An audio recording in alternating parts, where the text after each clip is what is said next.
Don't you find it fascinating that anytime we as a society discuss about the future, we're only concerned about developing infrastructure, flying cars, improving AI, but we're not focusing on developing the benefactors and the beneficiary of that future, which are the children and the youth. Greetings, everyone. We're Trace Court and we have important update from the future. Ni hao. I find it incredibly forsaken that we, as the adults, perhaps could call it that, we focus more on infrastructure. For instance, the government is considering about investing trillions of dollars in improving AI, and what you call artificial intelligence is simply large language learning models. They're simply like an algorithm taking information from the internet, not like it's generating original idea. And the benefactors of that future that we're always concerned about and talking about flying cars are the children and the youth. And there's simply no focus in developing the children or the youth. Currently, we have a generation of young people who really don't know much about their biology or much about the science of their anatomy. And that information is crucial about the development of the future. And we're not focusing on developing that aspect of their consciousness. Most people just spend time on their phone and improving themselves on how they, well, let's put it this way, how they use computer, not how they use their biology. So I want to share a few ideas perhaps to those who are listening, because apparently very few people, and it's ultimately important that the future depends on those with higher level of consciousness awareness in order to develop that future. Because you can't say you're building a future, you want the future to be a better place, and you're depending on infrastructure alone without any development of the children who will actually be in that future. So we find this kind of, it seems like it's a clandestine operation from people in positions of power to make sure that the youth are not equipped with information in order to take up power. So they can use that as an excuse to keep power away from the next generation. And it's kind of working. Because what we see sometime in the future, which can be acting as right now, is a lot of young people just focus on getting material things and weapons.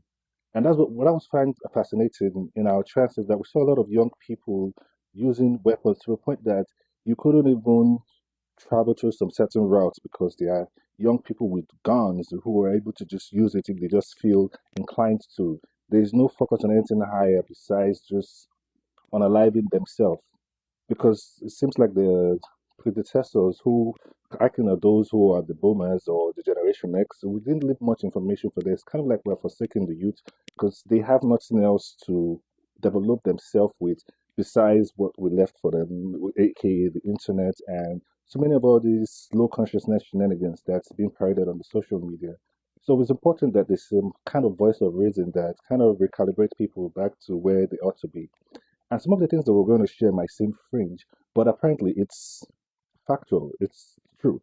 We have two modalities of our brain, the left and the right hemisphere, and the human body is designed innately to be magnificent. It's designed for us to literally glow. We've mentioned this many times, but a lot of people don't think it is real because they've not seen anything like it. But what we should all be focusing on is improving our consciousness level, our raising our awareness to the point where we are one with everything. I'll give you an example in a trance that I had not so long ago. I was in what you would call a dream state. And I think I'm going through the learning process of how to use my higher level of consciousness because we've been going through this process for about 9 years now since I was with me. And what we noticed is that there was a kind of a narrator voice while we were engaging this reality. And wherever we look at, there's kind of an information that tells us what is this we're looking at and what is about to happen, kind of a voice guiding us through the process of life. And what I'm beginning to understand is that that is generically how life is designed to be. It's ought to be a place where wherever you are, you have a voice kind of guiding you. We call that intuition. However, a lot of people intuition is often quiet and it's kind of like it's a whisper. But what we're speaking about is very loud. And one of the information that we got out of this trance, very profound. It said the brain is only divided by frequency. We repeat that. The brain is only divided by frequency, which is to say that the left and the right hemisphere are similar, but there's certain frequency notches that is just makes it a little different. That's why you have the left and the right hemisphere. And like you say, one part deals with logic, the other part deals with creativity. I believe in the creative aspect of our brain hemisphere is that divine intuition guide. that tells you what it is you're looking at and what it is that you're about to experience. Along the line, I also mentioned something of how the brain functions. Like your brain is going through the same thinking process before you move your anatomy. Before you say, for instance, stand up or wave your hands, you probably think about, let me wave my hand. But there's a level of thought that is applied to it that gives it motion. In other words, you can think about moving your hand and not move your hand, but you can think about moving your hand and move your hand. It was fascinating how simple it seems, but the technique and the technology or the mechanism behind it was so intelligent. And that's something that we as a society don't actually pay attention to how intelligent the universe is.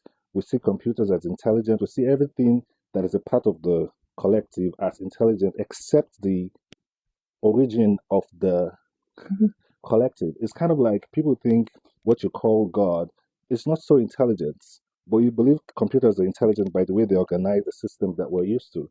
But it's so far from the truth because this is also the reason why we do not find it found in praying. Because you're telling what you call God what you want. In other words, it's kind of you saying that God doesn't know what you want, so you have to then tell God what you want in prayer, make it loud, make it dramatic, in order to get the attention of what you call God, then for your prayers to be answered. But that means, in order to do that, that means you're saying that the universe isn't aware of your needs. Hmm? Often, what we find the case is that everything that we need has been given to us. We just need to tune ourselves to the point where we're able to identify that this thing has been given to us and then use it. And also, the same way you humans say, God forgive. Before you can forgive, that means you're holding a grudge. So, in other words, you're saying that what you call God is holding a grudge, and you have to now beg for forgiveness. And when humans also say, if you disobey God, you'll be sent to a lake of fire, that means you're saying what you call God has this punishment incentive for humans if they go out of character, if they act out of ignorance. Something that even parents won't do to their own children.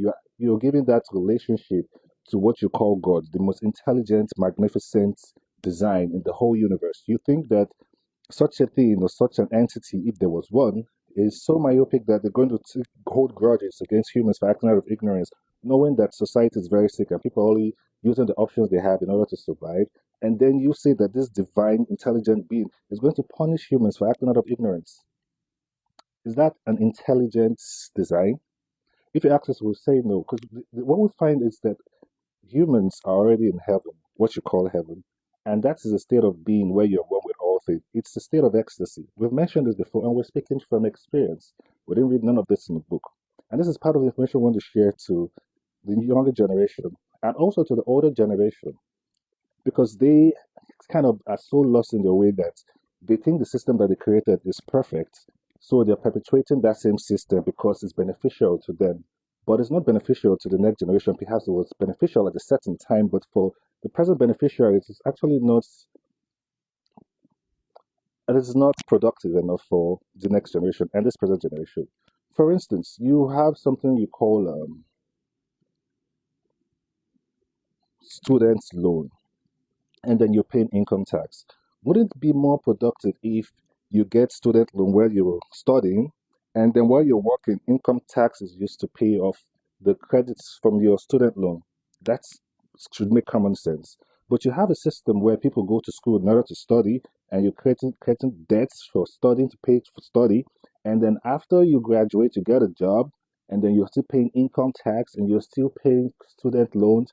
It's it's giving prison system, isn't it?